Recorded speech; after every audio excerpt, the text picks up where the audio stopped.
Joe Show, and here we are with episode 23, review episode 23, actually, because I like to clear that up. We actually have a lot more episodes than that, but this is our 23rd review episode. A few things to get out of the way real quick before we start. Number one, I hope you all enjoyed the Cohiba episode. I had a blast doing it. I had a blast putting all that research together. Over the years, I'd accumulated this fact, that fact, this statement, that statement. I knew, that there were conflicting accounts, but it wasn't until I sat down and put everything together that I started to see the whole picture. Or, let me rephrase that, I was able to start painting a more vivid picture of what could possibly have been the situation. I know a lot of you out there are going to be disagreeing and thinking that this is all a load of shit. I already have a few people commenting saying that they totally agree. Don't know if that's just, viewer admiration or not. But one of the people I can tell you who has agreed is a viewer who obviously has some experience in the area of Habanos and all of that. So I'm happy to see that. But it doesn't bother me either way, because I want to make it clear that it's a theory. It's a possibility, a what if. I'm not saying that I'm right and that is the absolute truth. I'm not saying I'm wrong either. I'm saying it's just one of those things that very well may be. That being said, it really has no effect on the current standings of the brands. The brands are what they are today. And even if it did have an effect, the tobacco being used today is completely different than the tobacco that was being used back then. So you also have that.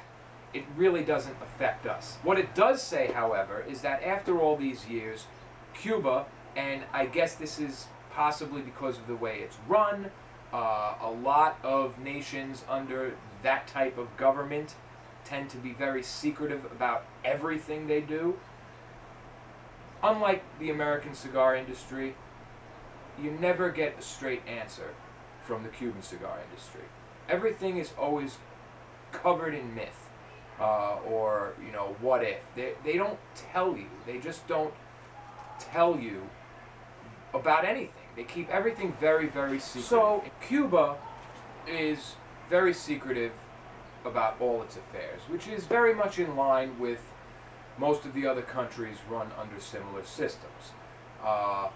And when I say affairs, that includes cigars, because cigars are managed by the government as well in Cuba. Very different concept to grasp. Therefore, they really won't tell us anything except what they want us to know. And, from where I'm from, we don't like that kind of thing. So we're going to have to stir up enough shit of our own that hopefully, eventually, a couple of clumps float up to the surface and we're able to prod through those. That's a disgusting analogy.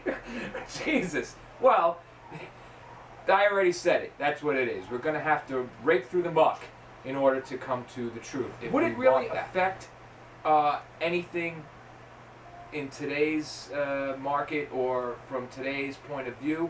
I don't know. That's an interesting discussion topic. Maybe it would affect some prices of the older cigars, trust issues, but in the long run, I don't think so. But, Cuba, for the last several years, has been really stepping back up the ladder as far as cigars go, and I'm sure they don't want to ruffle anything they don't need to. We're going to talk more about that when we do San Cristobal, but for now, let us get back to the matter at hand, which today is the Tatuaje BLACK Corona Gorda jar release 2013/14. Let's get right to it.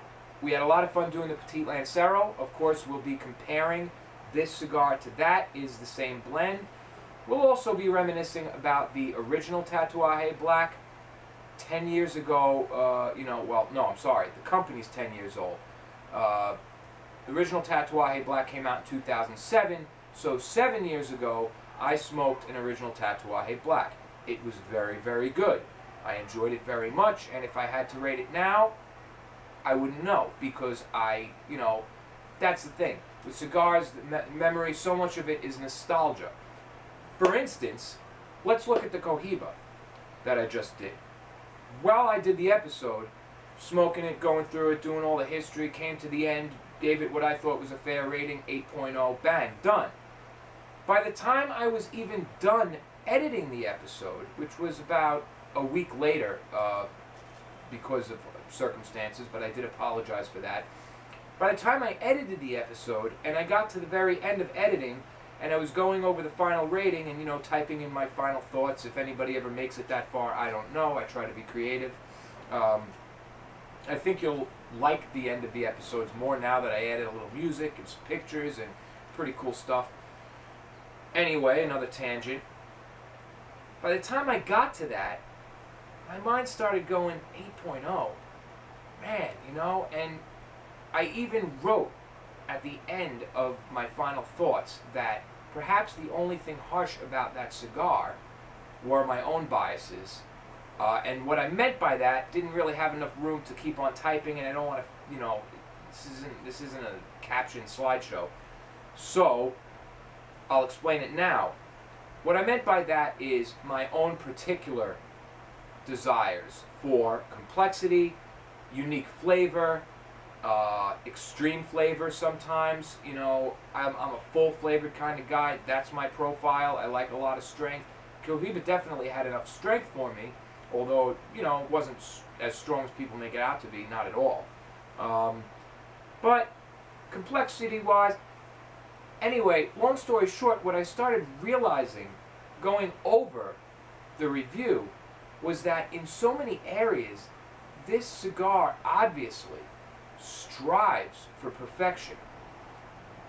Right from the get-go, construction, draw, burn. And we all saw that I gave it extremely fair scores. I even gave it a little off draw just because of the beginning, and it was a little tight until it opened up. For me, personally, honestly, that cigar in another smoker's hands could have received a 9.5, even a 10, who knows?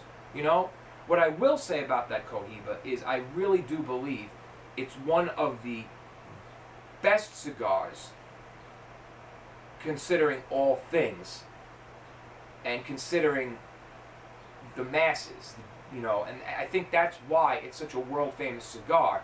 It's one of those cigars that anyone can enjoy. From, day one beginner to a guy who's been smoking 50 years, anyone can enjoy that cigar.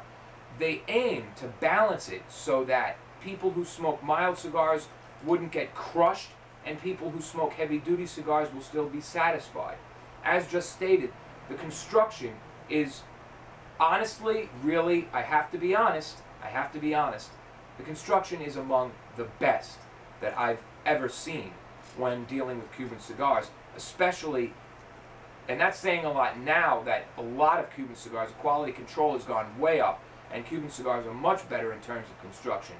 But this cigar was well constructed. I mean, everybody saw the way that thing held in ash. I took some pictures at the end of the clumps I was able to put together.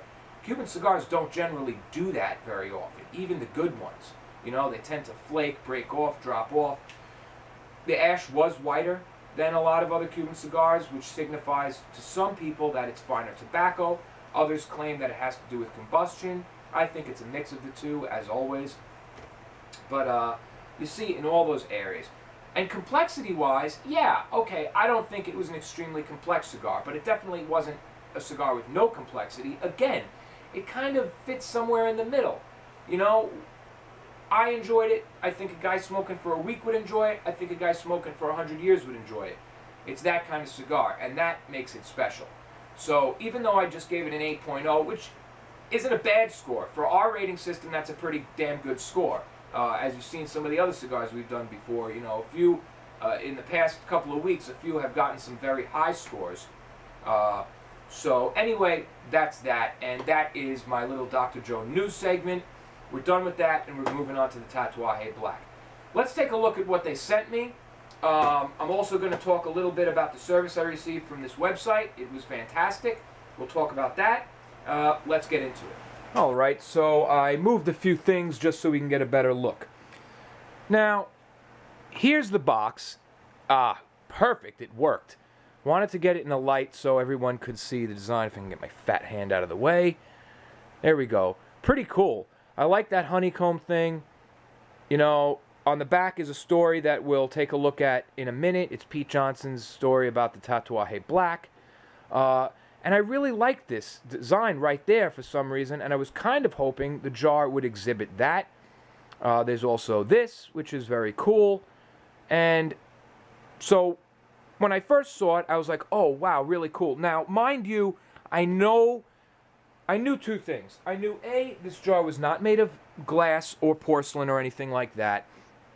I also knew that I only paid $190 for 19 cigars, which at $10 a cigar for the Tatuaje BLACK is not bad, meaning that the jar was not very expensive to create at all.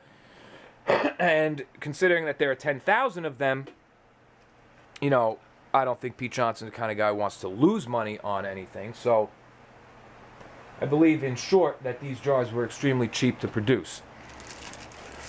Now, me being as spoiled as I am, when I first opened this package, I was like, oh, you know, come on, what am I going to do with this thing?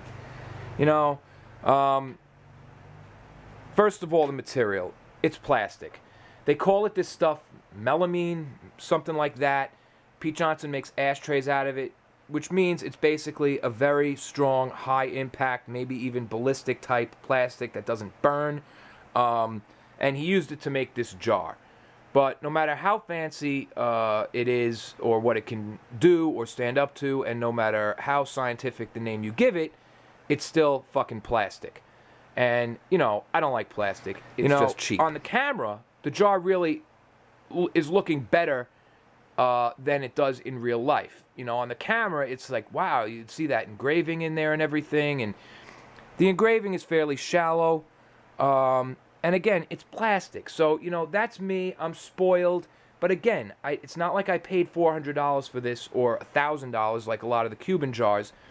I hardly paid for it at all, considering that I'm going to say price of cigars around $10 a pop. Some people have reportedly commented already on my show and said they got it for cheaper. That's great. That's good because the jar isn't worth a fucking thing. So that's good for you. Anyway, let's open it up. Now, one thing I noticed is that the jar is constructed extremely well. It locks very tightly. You know, you hear that click. You put the cap on and it stops. I don't believe that it's any type of humidification thing. I really don't. I don't think you can use it as a humidor. I wouldn't recommend it. But I'd like to test it. I'll throw a Boveda bag in there, put a hygrometer in there, see what it gets up to. If I put a 72 Boveda bag in here with no cigars, close it, it'll definitely get up to 72. Determining if it actually works or not is how fast the pouch dries out. Anyway, open it up. The cigars are beautifully packed. Beautifully packed. All wrapped in silver foil. And not only that, but there's foam cushioning everywhere. You have foam cushion on the top. You have foam cushion all around the side, and there's a foam cushion in the bottom, protecting the cigars during shipping. If you can see in here, this is a little odd. The top piece is actually like a separate emblem, I guess. There are clips holding it on. Now, I don't know what the purpose of those are. I really don't know what this is for, why they just didn't mold this as one piece. I don't know. I was trying to turn it, see maybe it's for like air, or I don't know. Maybe this is a travel humidor. I don't think so. I highly doubt it. But again, what the fuck do I know? So, there you go. You got all your padding. On the bottom is an inscription of Pete Johnson's signature. You have Tatuaje Cigars Incorporated 2013, handmade in Nicaragua. I like that. I like that. You know, that's something too. Maybe the jar is that's a separate piece too. And they are a little bit of a different color. This is like a more rubbery looking, you know, and this looks like plastic. This looks more high quality. The top emblem and the bottom. So I'm not really sure what all that's about. But anyway, guys, this is what you're going to get if you order the Tatuaje Black jar. Okay? Not really a jar at all. So now there's our bundle of cigars, and we're going to open that up. And let me do that real quick, and we'll start smoking one ASAP. Alright, so I opened up the foil around the cigars, a nice tight bundle in there, and I'm going to take a little zoom and close up and some shots of that. But what I could tell you is that the minute I opened this thing, even without opening it, you could just smell it. But a very, very nice, strong smell of a lot of, you know, here's what I'm going to say, and it's going to sound a little strange maybe, but I think of damp earth, dark, damp earth. There's wood in there, but not quite cedar. A little more oaky. Very unique smell. There are some spices in there, a little bit of sweetness detectable, maybe a little kind of some chocolatey notes. Oh yeah. It has a very, very nice aroma, an oily aroma. The cigars actually smell oily, you know. But that's nice. Let's take a couple of shots of the actual bundle and the jar, some pictures and whatnot, show them up close, and then we'll remove one and smoke them up.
Okay, so there's a few pictures for you. I picked a nice cigar, and we'll talk about those pictures in a minute. But first, let's light up. Somebody was asking in the comments section, what's your pre-draw routine? I don't go over my routine. Well, what do you want me to do exactly? I'm not being rude, but do you want me to say what I'm doing as I'm doing each step? I mean, you're watching my pre-draw routine. I'll take the cigar. I always smell my cigar before I light it. The wrapper and the foot. I like to get an idea of what kind of aroma I'm dealing with, you know?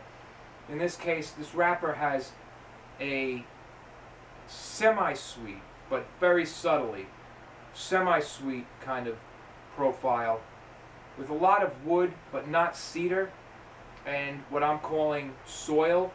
Very earthy, but kind of reminds me of wet soil more than just saying earth. It has a nice, a very pleasing aroma. The foot, in this case, is blocked off by the uncut wrapper. However, it does smell a little stronger down there. Very, very similar to the wrapper. Like I just said, the filler is not exposed, so that's interesting when dealing with a cigar with a closed foot.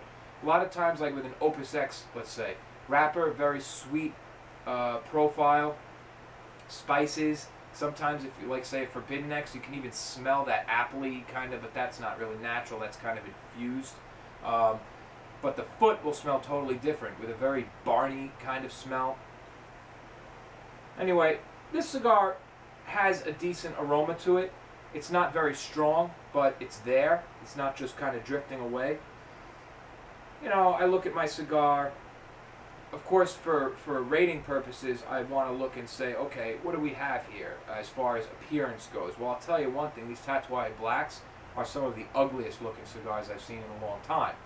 Personally, I like that. I like rustic looking cigars as long as they're good and they smoke well. I don't need no fancy hand waxed fucking wrapper that glimmers in the sun. I'll also say that while it's kind of very rustic, the way the foot is just uncut, a lot of veins, a lot of very thick veins, lumpiness, a bit of toothiness. Some of the wrappers had more tooth than others, but they're fairly smooth in between. They have almost a waxy yet papery feel to them, but just very lumpy kind of. When you turn it, you know, that cylindrical shape just keeps going all over the place. It's just uneven. It's a very, very rustic roll. So without the band appearance-wise, this thing would really probably not be the first thing you'd pick, unless you were going for that kind of thing. Color, really nice color on this cigar. Almost like a milk chocolate. I expected them to be darker, but they're pretty dark. Not as dark as I remember the originals being. They seem a little darker than the Petit Lancero that we smoked recently. And then I'm going to clip my cigar. Once I do that, I do my tasting, my pre-draw tasting. And depending on how interesting it is, it could be anywhere from a minute to 5 minutes. Sometimes, when I'm smoking a cigar without, you know what, I like to cut a little deeper, actually. It's unorthodox. I know you just want to pop the cap off, but I get a little more taste of that filler by cutting a little bit deeper. That's just me. Again, one of my preferences. Whoa. Whoa. Whoa. Very intense pre-draw.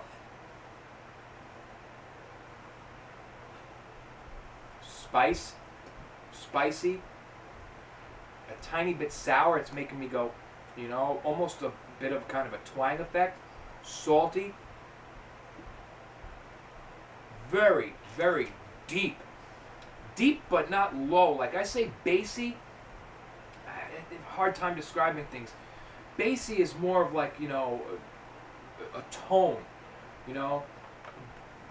Things can be sharp, not bassy, but still be deep. This is not,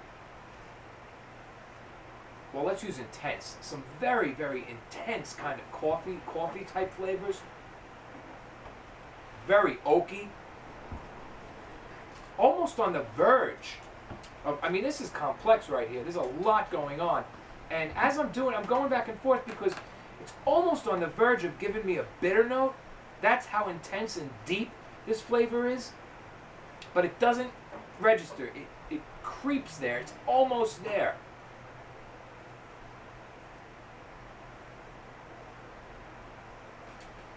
Weedy, you know, reminds me of like an intense weedy flavor. I'm thinking walnuts, you know? I'm thinking espresso, walnuts, black pepper,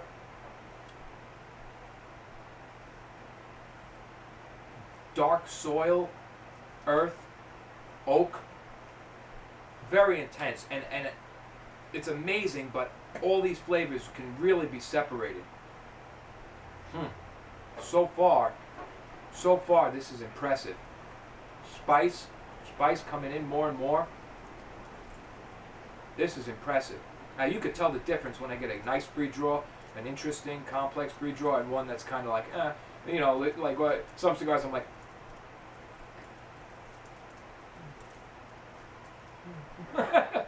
This is something. Wow. I would say definitely. I mean, I remember having a nice pre-draw on that Tatuaje BLACK Petit Lancero. Maybe it has something to do with the youth. These just came out. The other ones are a couple of years old. 3. I'm already detecting vanilla and almond type notes. This is going to be a strong cigar.